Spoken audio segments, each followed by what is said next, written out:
Hello students, मैं doctor Meenakshi Meena, सहायक आचार्य sociology government college Rajgarh. आज की आपकी यह क्लास बीए पार्ट फर्स्ट के सोशियोलॉजी के स्टूडेंट्स के लिए आयोजित की गई है। आज का हमारा टॉपिक है मानवाधिकारों का उल्लंघन। द्वितीय विश्व युद्ध काल में मानवीय अधिकारों पर जो कुठाराघात हुआ, उसके बाद यह अनुभव किया गया कि मानवीय अधिकारों की रक्षा के लिए ठोस व्यवस्थाएं भी की जानी चाहिए। संयुक्त राष्ट्र संघ ने यह उत्तरदायित्व ग्रहण करते हुए आर्थिक और सामाजिक परिषद को यह कार्यभार सौंपा कि वह मानवीय अधिकारों की सुरक्षा हेतु योजना प्रस्तुत करे। परिषद द्वारा श्रीमती एलिनोर रूजवेल्ट की अध्यक्षता में एक मानवाधिकार आयोग की स्थापना की गई। इस आयोग ने मानव अधिकारों का एक घोषणा पत्र प्रारूप तैयार किया, जिसे महासभा में 10 दिसंबर 1948 को निर्विरोध स्वीकार कर लिया। मानव अधिकार आयोग द्वारा निर्मित और महासभा द्वारा स्वीकृत इस अधिकार पत्र को ही मानव अधिकारों की सार्वभौमिक या विश्वव्यापी घोषणा के नाम से जाना जाता है। घोषणा की प्रस्तावना में मानव जाति की जन्मजात गरिमा और सम्मान तथा अधिकारों पर बल दिया गया। मानव अधिकारों के व्यापक प्रचार की दृष्टि से प्रतिवर्ष 10 दिसंबर को मानवाधिकार दिवस के रूप में मनाया जाता है। घोषणा पत्र में मानव अधिकारों के संबंध में 30 धाराएं हैं, जिसमें मानव के सामाजिक, आर्थिक, धार्मिक और राजनीतिक अधिकारों का विस्तृत उल्लेख किया गया है। विश्व के विभिन्न देशों में मानव अधिकारों की रक्षा के लिए 2 संगठन काम कर रहे हैं। पहला है मानवाधिकार आयोग और दूसरा है एमनेस्टी इंटरनेशनल।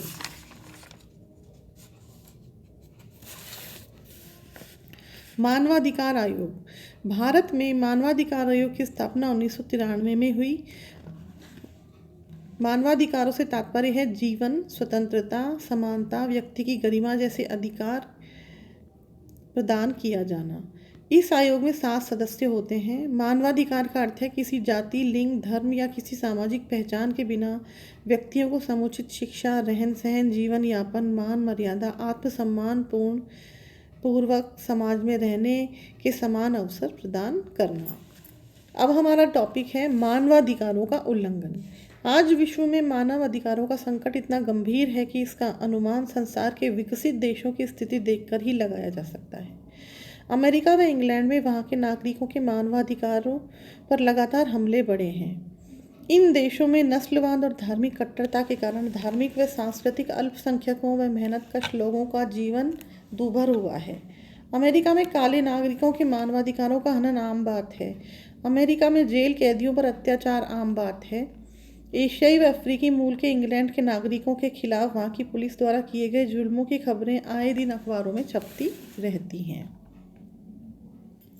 इंग्लैंड में बसने की इच्छा लिए गैर गौरों पर पुलिस दमन करती है। इंग्लैंड सरकार आयरलैंड के नागरिकों पर जुल्म ढाती है, उनके मानव अधिकारों का उल्लंघन करती है।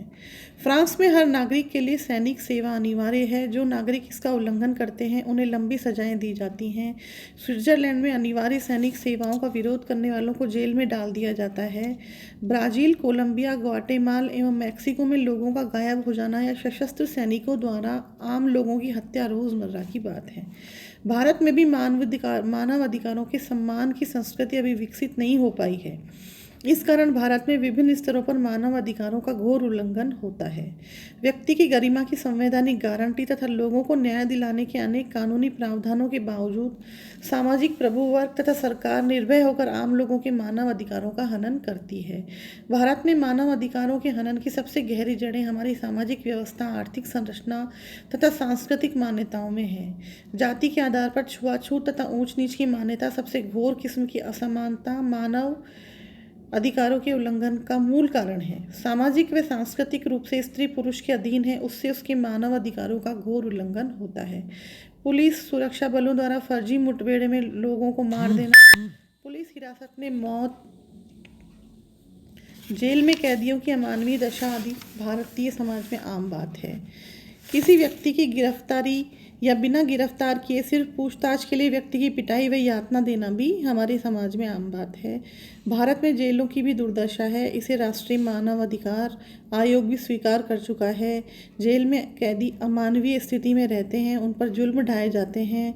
मुकदमों को लंबा खींचने के कारण कई निर्दोष लोग जेल में पड़े रहते हैं और उनके मानवाधिकारों का उल्लंघन होता है।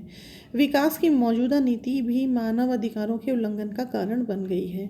इस नीति के तहत बड़ी परियोजनाएं लाखों लोगों के विस्थापन का कारण बनी हैं। इन लोगों का उचित पुनर्वास नहीं हुआ है। भारत में अभी तक आम जनता के लिए नागरिक स्वतंत्रता सुरक्षित नहीं हो सकी है तथा व्यापक स्तर पर मानवाधिकारों का उल्लंघन जारी है। तो आज हमने अध्ययन किया कि मानव अधिकार क्या होते हैं तथा मानव अधिकारों का उल्लंघन किस प्रकार से विकसित देशों के साथ साथ भारतीय समाज में भी व्यापक स्तर पर हो रहा है। आज की क्लास में इतना ही। नमस्कार।